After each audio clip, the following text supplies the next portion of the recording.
узбекский журналист Хушамадет, но имейте совесть. Узбекские журналисты просят таджикских лихачей на машинах с крутыми номерами соблюдать требования законов Узбекистана и не портить впечатление от столь долгожданного воссоединения двух народов. Узбекский журналист Каримберди Турамурод обращается к гостям из Таджикистана, которые посещают Узбекистан с призывом соблюдать приличия и уважать местные законы. Иномарки таджикских туристов с крутыми номерами и затемненными окнами, разъезжающих по улицам городов Узбекистана на высоких скоростях, пугают и раздражают местное население, считает он. Автор сайта www.zabar.uz,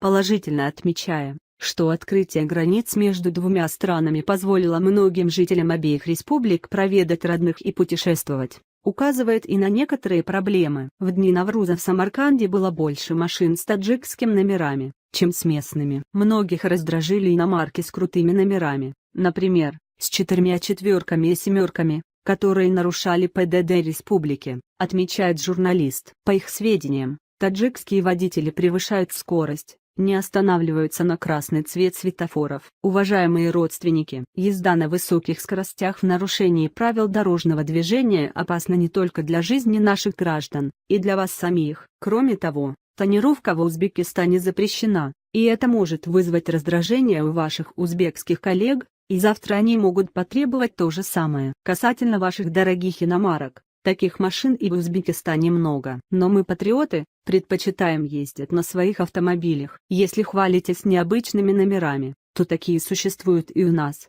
которые стоят больше 300 миллионов суммав. Не лучше ли нам соревноваться по правильному вождению машин? Обращается Каримберди Турамурод к таджикистанским водителям. Он отмечает, что население Узбекистана встревожено тем, что открытие границ, установление добрососедства после долгих лет холодных отношений из-за таких нарушителей вновь могут стать причиной неприязни и закрытия дорог. Мы вам говорим, Хушамадет, но вы тоже проявляете к нам уважение, выполняйте требования наших законов. Когда приезжаете к нам, тогда наша дружба окрепнет, наша жизнь станет еще прекрасней, говорит журналист.